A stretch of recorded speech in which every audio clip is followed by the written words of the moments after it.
कड़ी धूप में बगैर खाए पिए पैदल अपने गांव की ओर चल रहे हैं। ये लोग देश भर से आ रहे हैं, कोई गुजरात से आ रहा है। कल मैंने एक वीडियो देखा, एक लड़का जम्मू कश्मीर से चलकर सहारनपुर तक गया और उसको आगे बिहार तक जाना था।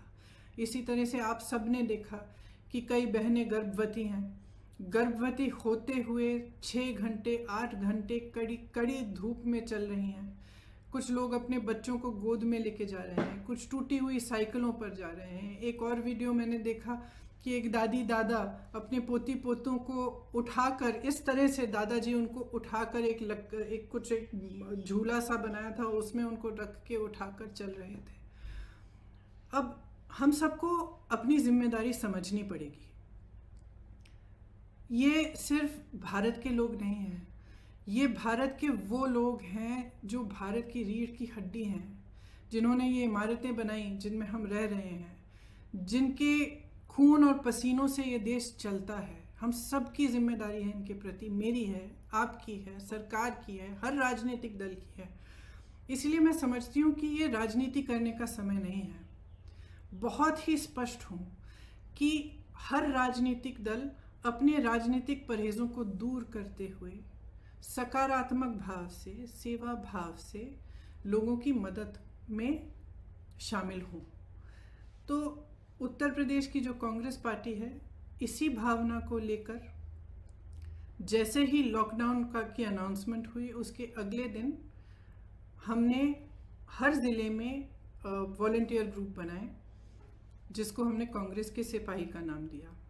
इन वॉलंटियर ग्रुप्स के ज़रिए हमने हेल्पलाइन जारी करी हर ज़िले में, और दिन रात हम खाना राशन बांटने का काम कर रहे हैं।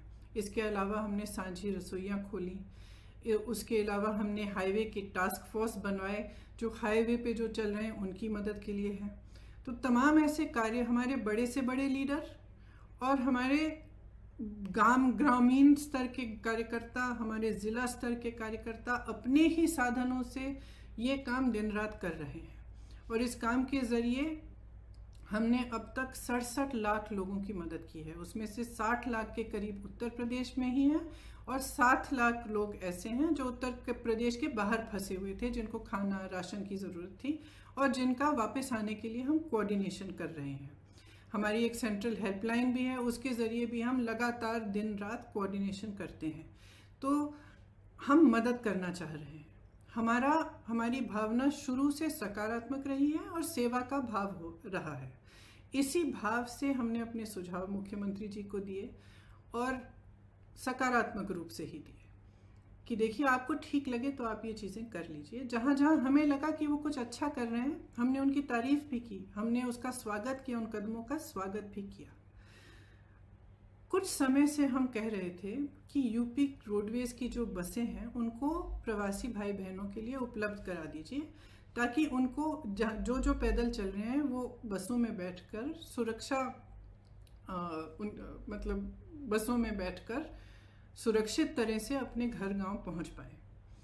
तो हम काफ़ी समय से ये सुझाव दे रहे थे, ये मांग कर रहे थे। जब एक दिन कई हादसे हुए, कई एक्सीडेंट हुए, और हमने देखा कि यूपी की रोडवेज की जो बसें हैं वो अभी भी सक्रिय नहीं हुई हैं, तो हमने एक मुख्यमंत्री जी को एक चिट्ठी लिखी कि हम 1000 बस को उपलब्ध करेंगे।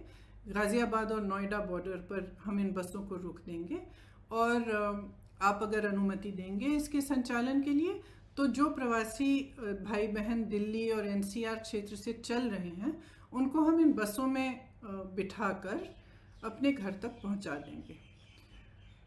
तो अगले दिन मुख्यमंत्री जी ने ये ऐलान किया कि यूपी रोडवेज की 12,000 बसें हैं, इन्हीं का इस्तेमाल होगा और आपकी बसों की ज़रूरत नहीं है। तो हमने 17 तारीख को सुबह 500 बसें गाज़ियाबाद में खड़ी की थी, हमने उनको वापस भेज दिया। अगले दिन उनसे एक और चिट्ठी मिली कि आप अपनी लिस्ट दे दीजिए, और 1000 बस की आप लिस्ट दे दीजिए, उसमें चालक का नाम होना चाहिए, परिचालक का नाम होना चाहिए, फिटनेस सर्टिफिकेट वगैरह सब कुछ आदि होना चाहिए, ये हमारे पास पहुंचा दीजिए। तो हमने उनको धन्यवाद दिया कि आपने हमें अनुमति दी है बसों को चलाने के लिए, आपको हम लिस्ट उपलब्ध कर देंगे।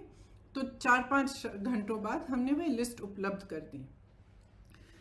फिर 11:30 बजे रात को उनसे एक और चिट्ठी मिली कि आप अपनी 1000 बसें लखनऊ पहुंचा दीजिए कल सुबह 10 बजे। तो इसमें हमने कहा कि देखिए, हमारी बसें खाली दिल्ली से लखनऊ जाएंगी। इन बसों का मकसद ही ये था कि गाज़ियाबाद और नोएडा से, एनसीआर क्षेत्र से जो चल के जा रहे हैं उनको हम बिठाकर उत्तर प्रदेश के गांव और ज़िलों में ले जाएं। तो इन बसों का लखनऊ तक खाली चलना तो पूरे मकसद को ही ख़त्म कर देता है। तो हमने उनसे ये सुझाव दिया कि देखिए, हम गाज़ियाबाद नोएडा में इन बसों को तैयार रख लेंगे, आप परमिट दे दीजिएगा।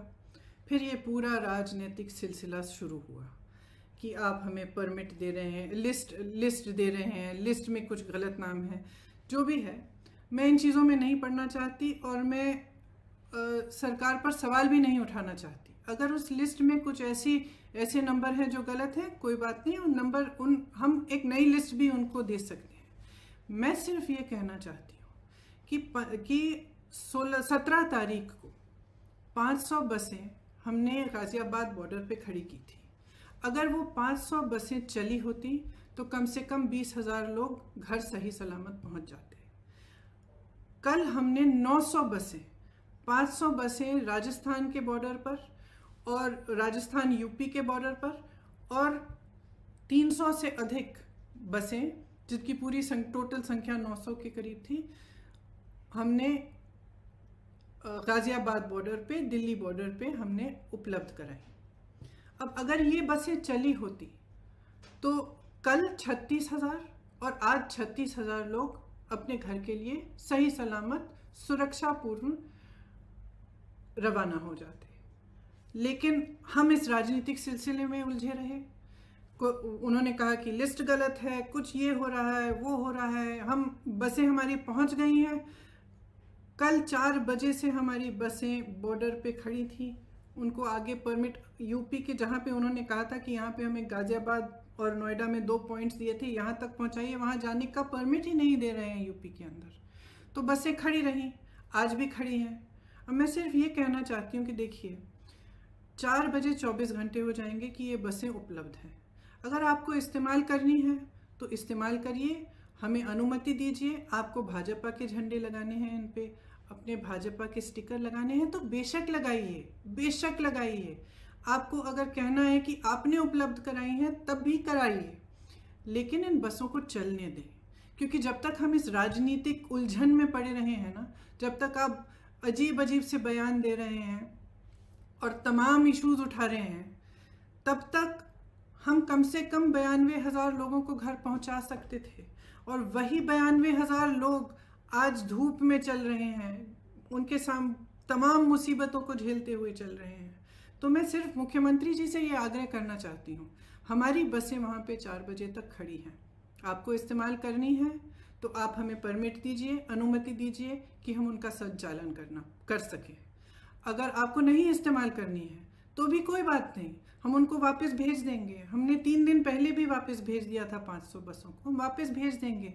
जिस तरह से हम लोगों की मदद कर रहे हैं, जिस तरह से हमारे लोग हर ज़िले में, हर शहर में, हमारे कार्यकर्ता प्रवासी भाई बहनों के और लॉकडाउन और महामारी से जो पीड़ित लोग हैं उनकी मदद कर रहे हैं, उस तरह से हम करते रहेंगे। हमें कोई परवाह नहीं है कि आपकी बसें हैं या हमारी बसें, हम सिर्फ एक सेवा भाव से मदद करना चाह रहे थे। तो मैं कहना चाहती हूँ अपने ख़ास तौर से अपने प्रवासी भाई बहनों से जो इस संकट में हैं और जो पैदल चल के जा रहे हैं, कि कांग्रेस का एक एक कार्यकर्ता, एक एक नेता आपके साथ है।